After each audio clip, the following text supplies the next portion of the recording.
If you're encountering the EAFC25 Cloud Save Error 2026, follow these steps to resolve the issue quickly.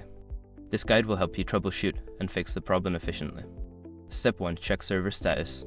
Visit the official EA website or social media channels to check if there are any ongoing server issues. Sometimes, the error may be due to server maintenance or outages. Step 2. Restart the game. Close the EAFC25 game completely and restart it. This can refresh the connection to the servers and may resolve temporary glitches causing the error. Step 3. Clear cache. For console users, clear the cache by turning off the console and plugging it for a few minutes, and then restarting it.